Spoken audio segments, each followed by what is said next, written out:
होना या ना होना, गलत या सही, सब समय और कर्म की माया है।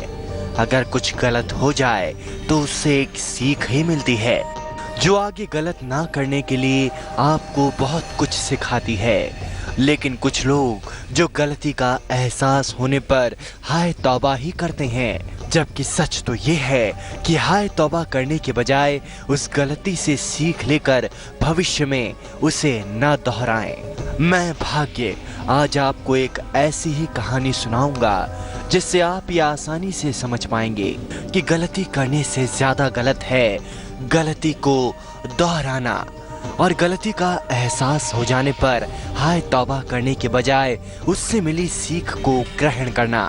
ये बात मैं आगे भी जारी रखूंगा, लेकिन पहले कुछ राशियों का हाल।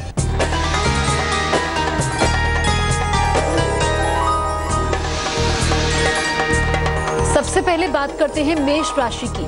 सेहत में सुधार होगा, फंसा हुआ पैसा मिलेगा, नौकरी में तनाव से बचें, शुभ रंग लाल, भाग्य प्रतिशत 70।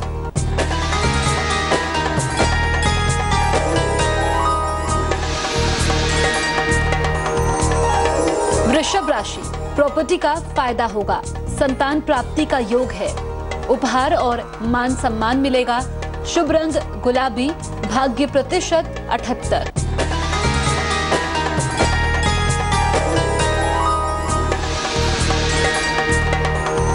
मिथुन राशि वालों का दिन कैसा रहेगा? विशेष व्यक्ति से मुलाकात होगी, पैसे की हानि से बचाव करें, धैर्य से काम ले, शुभ रंग धानी, भाग्य प्रतिशत 64।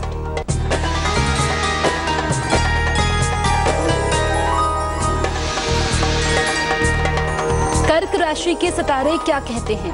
नए काम का अवसर मिलेगा, शादी तय होने का योग है, वाहन की प्राप्ति होगी, शुभ रंग सफेद, भाग्य प्रतिशत 94।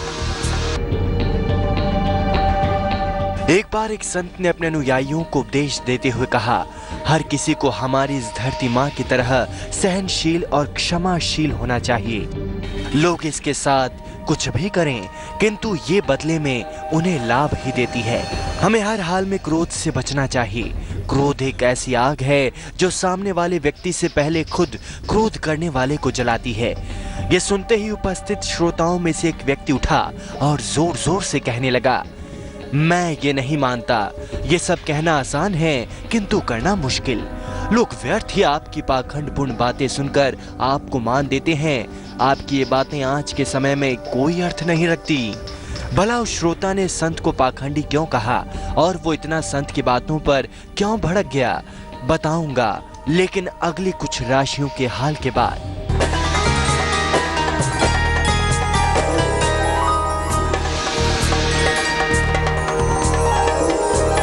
बारी आती है सिंह राशि की। सेहत का ध्यान रखें, संतान से सुख मिलेगा, यात्रा पर जाने का योग है, शुभ रंग सुनहरा, भाग्य प्रतिशत 71।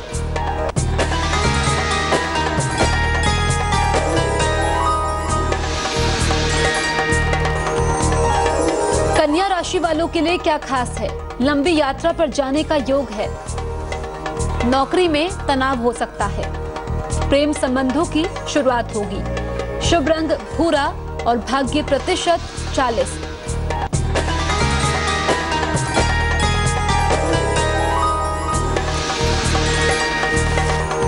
तुला राशि वालों का दिन कैसा बीतेगा? उपहार और मान सम्मान मिलेगा, रुका हुआ काम बनेगा, परिवार में खुशहाली आएगी, शुभ रंग आसमानी, भाग्य प्रतिशत 51।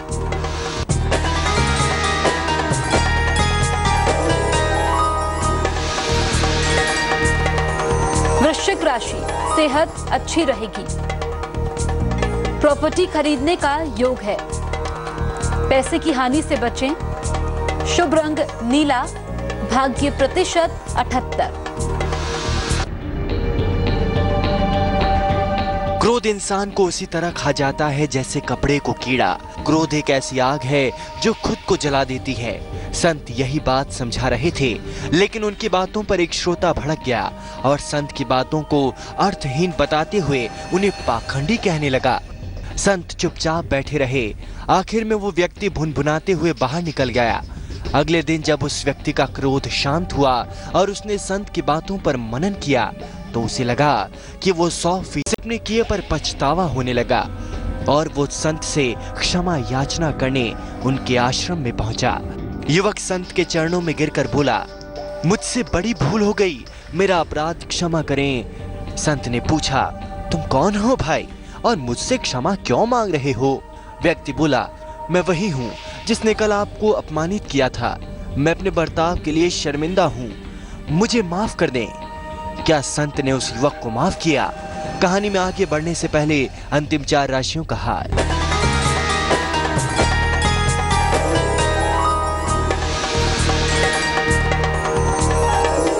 धनु राशि वालों के लिए क्या खास है? प्रतियोगिता में सफलता मिलेगी, यात्रा करने से बचें, अचानक पैसे का फायदा होगा। शुभ रंग लाल, भाग्य प्रतिशत 59।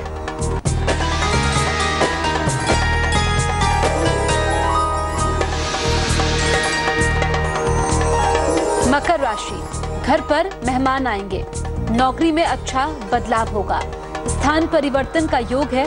शुभ रंग हरा, भाग्य प्रतिशत 73।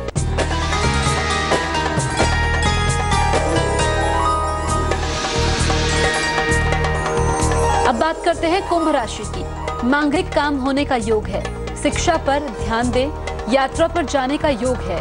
शुभ रंग सफेद, भाग्य प्रतिशत 45।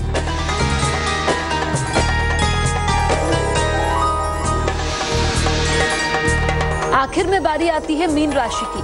संतान की सेहत का ध्यान रखें, वाद विवाद से बचाव करें, यात्रा का निर्णय टाल दें। शुभ रंग फिरोजी, भाग्य प्रतिशत 61। राशिफल से पहले मैं आपको एक संत की कहानी सुना रहा था, जिन्होंने अपने प्रवचन में क्रोध को इंसान का सबसे बड़ा शत्रु करार दिया था। लेकिन उनकी बात को अर्थहीन बताते हुए पहले तो एक श्रोता उन पर भड़का, लेकिन जब उसे अपनी गलती का एहसास हुआ तो वो संत से क्षमा मांगने पहुंच गया। अब आगे सुनिए। संत ने प्रेम पूर्वक कहा, कल जो हुआ उसे तो मैं कब का भूल चुका और तुम अभी वहीं अटके हुए हो। तुम्हें अपनी गलती का एहसास हो गया और तुमने पश्चाताप कर लिया, यही बहुत है। अब आज में प्रवेश करो। बुरी बातें और घटनाएं याद करते रहने से वर्तमान और भविष्य दोनों बिगड़ते जाते हैं। बीते हुए कल के कारण आज को मत बिगाड़ो। ये सुनकर वो व्यक्ति एक बार फिर संत के सामने नतमस्तक हो गया। उम्मीद है आप इस कहानी से बहुत कुछ सीख पाए होंगे और जो सीखा है उसे जिंदगी का हिस्सा जरूर बनाइएगा। मैं फिर आपसे मिलने आऊंगा एक नई कहानी और एक नई सीख के साथ।